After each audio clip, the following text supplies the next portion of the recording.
Alléluia. Alors ce matin, j'ai une pensée de Dieu et une parole de Dieu pour vous. Et on va lire dans Josué, chapitre 1, versets 1 à 9. Tu peux continuer, mon ami Gordon. Alléluia. Après la mort de Moïse, serviteur de l'Éternel, l'Éternel dit à Josué, fils de Nun, serviteur de Moïse, mon serviteur est mort, maintenant lève-toi, passe ce Jourdain, toi et tout ce peuple, pour entrer dans le pays que je donne aux enfants d'Israël. Tout lieu que foulera la plante de votre pied, je vous le donne. Dis amen à ça. Comme je l'ai dit à Moïse, vous aurez pour territoire depuis le désert et le Liban jusqu'au grand fleuve, le fleuve de l'Euphrate, tout le pays des Hétiens jusqu'à la grande mer, vers le soleil couchant. Nul ne tiendra devant toi. Tant que tu vivras, je serai avec toi, comme j'étais avec Moïse. Je ne te délaisserai point, je ne t'abandonnerai point. Fortifie-toi, prends courage, car c'est toi qui mettras ce peuple en possession du pays que j'ai juré à leurs pères de leur donner. Alléluia. Je vais un peu plus loin, où il est écrit que ce livre de la loi ne s'éloigne point de ta bouche, médite-le jour et nuit pour agir fidèlement selon tout ce qui est écrit, car c'est alors que tu réussiras, c'est alors que tu auras du succès dans tes entreprises. Est-ce qu'on peut acclamer la parole du Seigneur? Alléluia. Alléluia. Et ce matin, j'aimerais vous encourager à vous lever en tant qu'église locale et à conquérir de nouveaux territoires, à passer le Jourdain, à rentrer dans les choses nouvelles que le Seigneur a pour vous en tant qu'église locale. Ce matin, pendant que je priais, le Seigneur m'a dit, dis-leur que j'ai un peuple nombreux à sauver dans cette ville.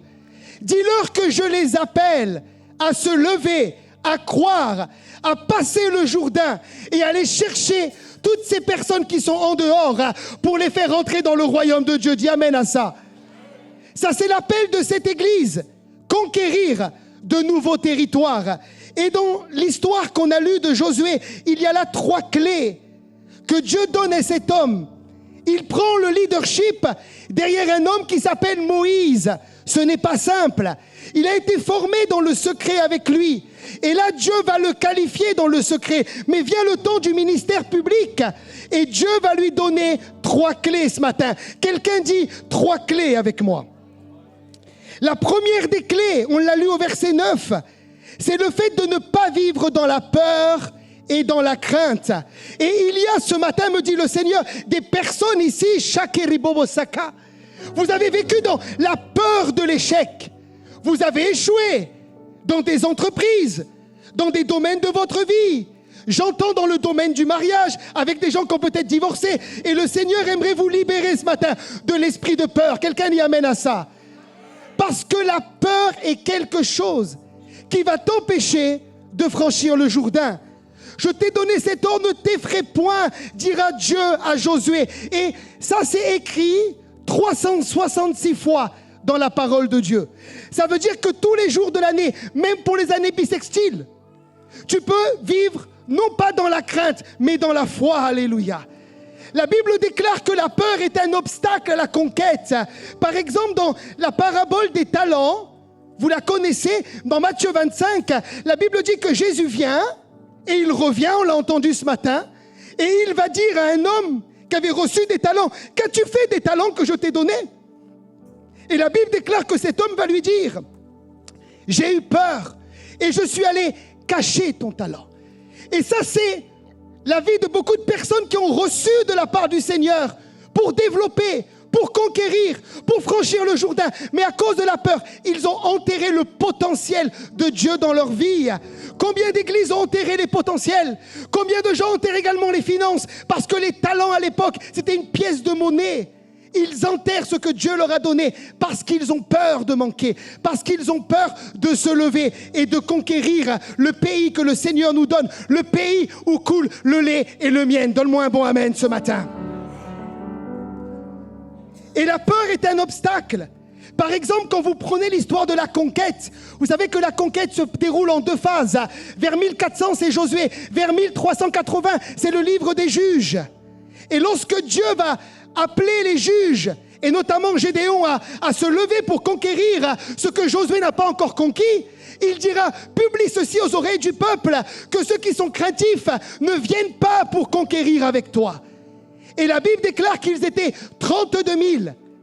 Et là, à la fin, ils vont se retrouver à 10 000 soldats. Imagine-toi dans une assemblée comme ce matin, si plus de la moitié des gens sont liés par la peur, l'Église ne peut pas rentrer dans le mandat et dans l'appel que Dieu a pour elle. Oh! Est-ce que vous m'entendez ce matin? Parce que la Bible déclare que la peur est contagieuse. Quand tu es avec un peureux, tu deviens peureux.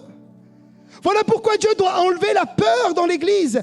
Quand tu es avec un homme de foi, tu es dans la foi. Mais quand tu es avec un peureux, tu as peur. Tu as peur. Et Dieu doit te libérer de la peur ce matin. Souvenez-vous l'histoire de Pierre. Lorsque Jésus parle, il dit à Pierre, « Pierre, sors de la barque et marche sur l'eau. » Pour lui, quelque part, c'est comme s'il était en train de conquérir quelque chose qu'il n'avait encore jamais fait. Il était pêcheur, il avait une barque, il avait une entreprise de pêche, mais marcher sur l'eau, il ne l'avait jamais fait. Moi, j'ai essayé de marcher sur l'eau, j'ai réussi, mais au fond de la piscine. C'est impossible.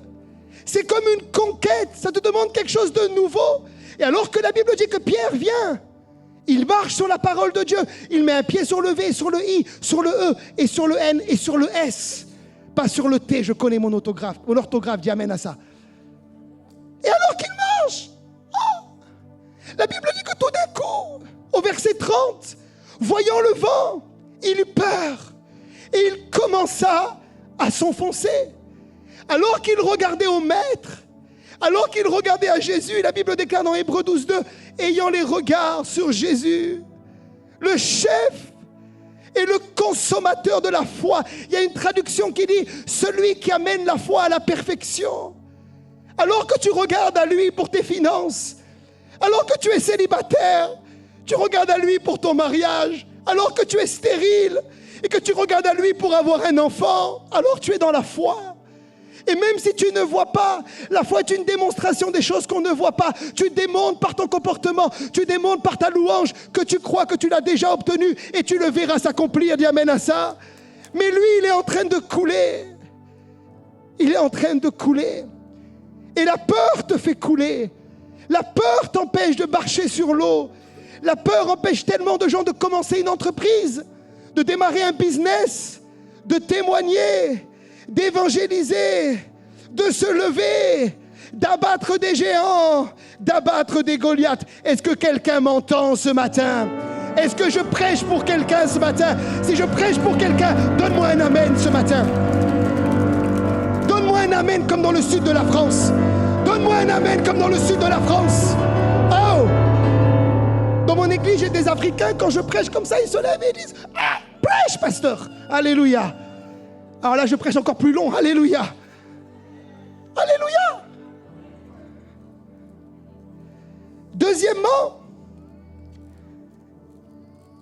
sois courageux pour conquérir.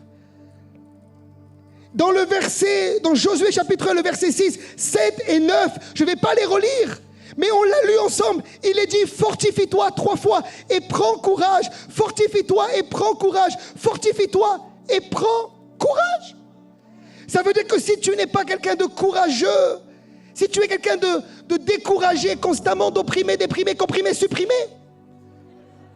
tu ne pourras pas conquérir. Lève-toi avec le courage de Dieu. Lève-toi en étant courageux, courageuse, alléluia. Peut-être quelqu'un me dit, mais pasteur, tu es sympa, toi tu viens du sud de la France, il y a des palmiers chez toi, alléluia. Oui, chez moi c'est le pays où coule le lait et le miel, alléluia. Chez toi, il y a la mer, alléluia. Chez toi, il y a l'Italie, alléluia. Chez toi, il y a Monaco, alléluia. Chez toi, il y a Nice, alléluia. Oh, j'aimerais appuyer sur un bouton et me télétransporter là-bas tellement j'aime ma région, alléluia. Et c'est vrai que c'est très encourageant de vivre là.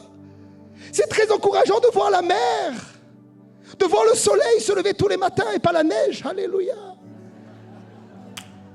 C'est très encourageant de boire un expresso italien au soleil, à la mer, avec le prophète Jérémie en vacances, alléluia. C'est glorieux, mais mon courage ne vient pas de là. Mon courage vient de mon homme intérieur. Mon courage vient de ma nature spirituelle. Mon courage vient de mon esprit. Il est dit dans Éphésiens 3,16 qu'il vous donne, selon la richesse de sa gloire, d'être puissamment fortifié par son esprit dans l'homme intérieur. Et il m'a dit de te dire ce matin une chose, c'est que si tu veux être courageux, il faut que tu nourrisses ton esprit. Si ce matin, ton esprit est comme un spaghetti, alors le diable va l'avaler, comme en Italie. Si ton esprit est comme un gnocchi, il ne pourra pas l'avaler. Ton esprit doit être fort, ton esprit doit être saturé, ton esprit doit être rempli, ton esprit doit être puissamment fortifié pour pouvoir être quelqu'un de courageux. La Bible déclare que nous sommes appelés à demeurer dans la présence de Dieu. La Bible dit de s'entretenir par des psaumes, des hymnes, des cantiques spirituels, chantant, célébrant de tout notre cœur les louanges du Seigneur. Quand tu demeures dans cette présence, alors tu es courageux. Moi, dans mon église, quand les gens viennent pour me décourager, c'est moi qui les décourage. Je leur dis, va dans la présence de Dieu. Va, repasse les promesses de Dieu. Fortifie ton esprit.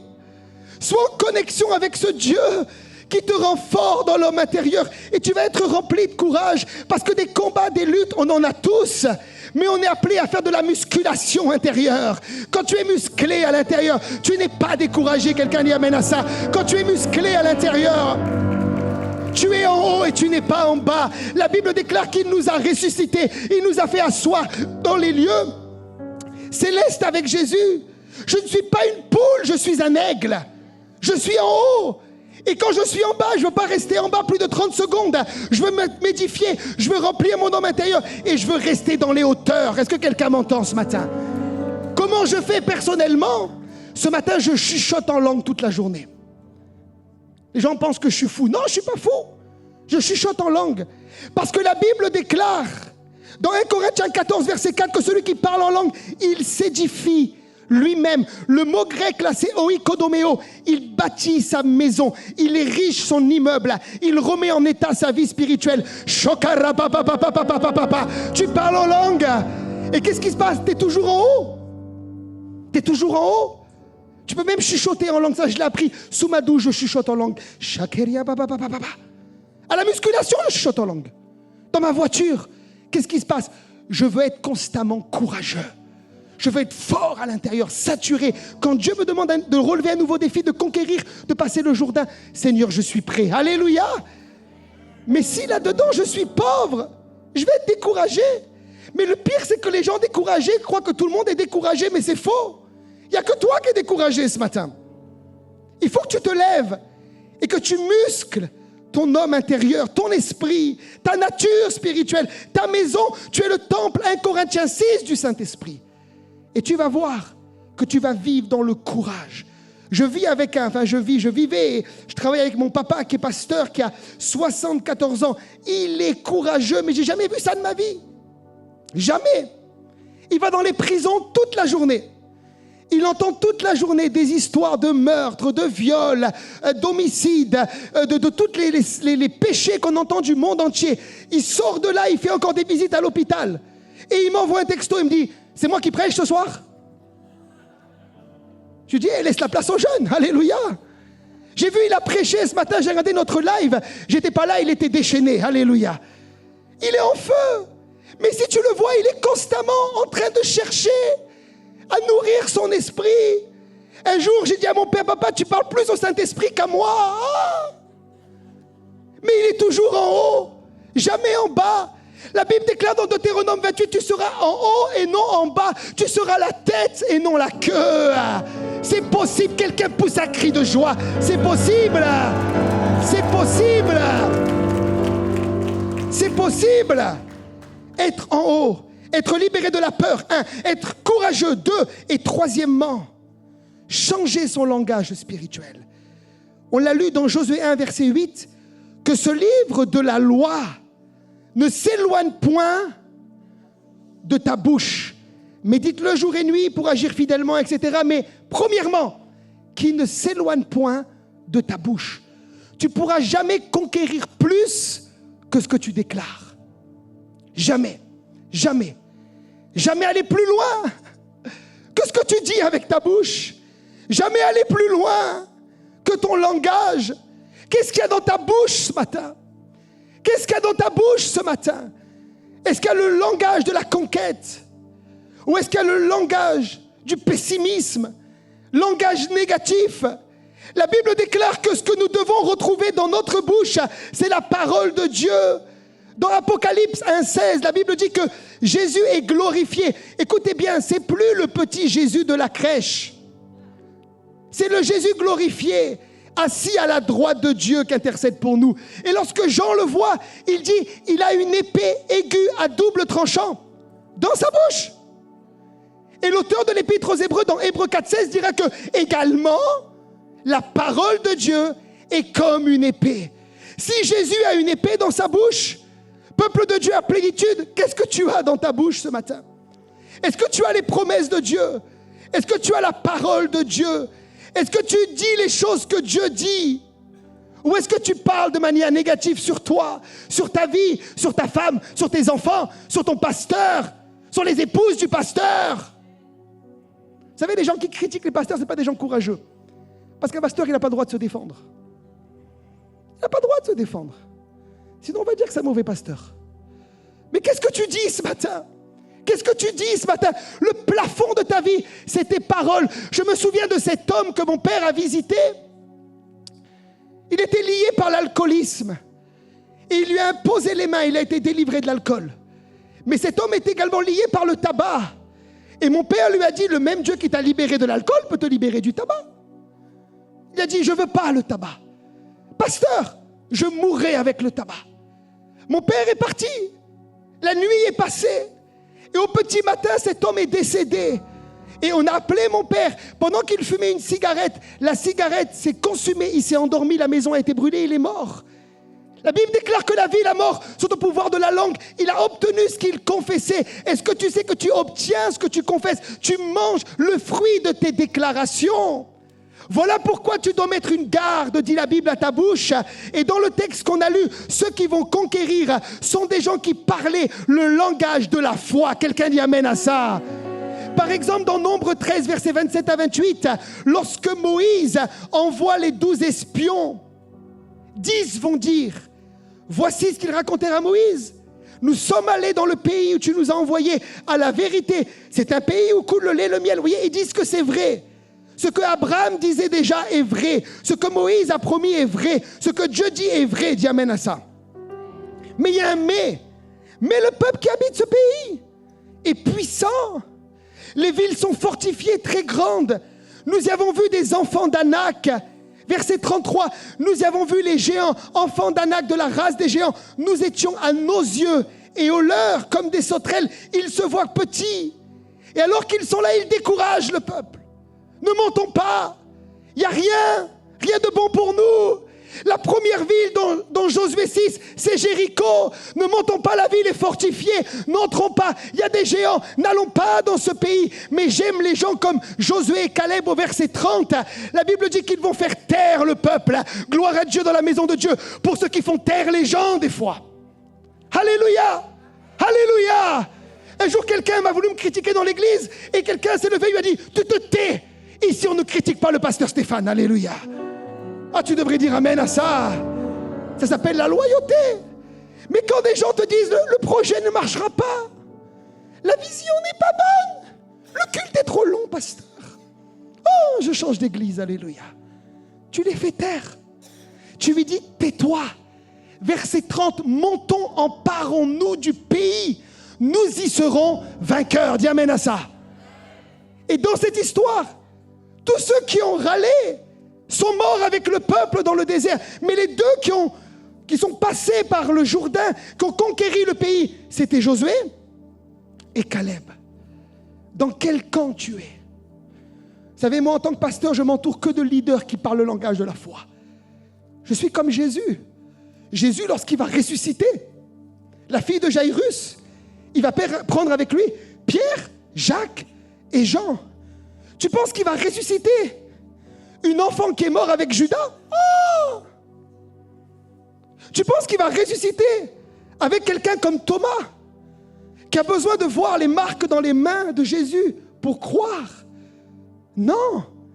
Il a pris des gens de foi Et tu as besoin de parler, Église, plénitude, le langage de la foi. Montons, emparons-nous du pays, nous y serons vainqueurs. Je me rappelle de mon père qui devait organiser un voyage en Israël. Il était malade, il s'était cassé les vertèbres, il était dans la souffrance dans la maison. Il hurlait. Et moi, j'ai dit, je vais prendre sa suite. Il ne va pas y aller. Et je l'ai entendu toute la nuit déclarer, je suis guéri dans les meurtrissures de Jésus. Et il a écrit sur sa Bible, à telle heure, j'ai reçu le réma de Dieu, j'ai reçu ma guérison. Et il a été instantanément guéri par le Seigneur. Le langage de la foi t'amène à conquérir. Alléluia. Il t'amène à un niveau supérieur. Josué 1, verset 3, tout lieu que foulera la plante de votre pied, je vous le donne comme je l'ai dit à Moïse. Ça, c'est le plan de Dieu pour toi. Que tu puisses conquérir de nouveaux territoires. Que tu puisses rentrer dans des choses nouvelles. Toucher des domaines nouveaux. Mais Dieu, pour cela, 1, veut te libérer de la peur. 2, veut que tu sois courageux. Et 3, veut que tu changes de langage. Si tu mets ces choses en pratique ce matin, ce n'est pas un message théologique compliqué, c'est un cœur à cœur ce matin. Tu vas vivre avec Dieu des exploits ce matin.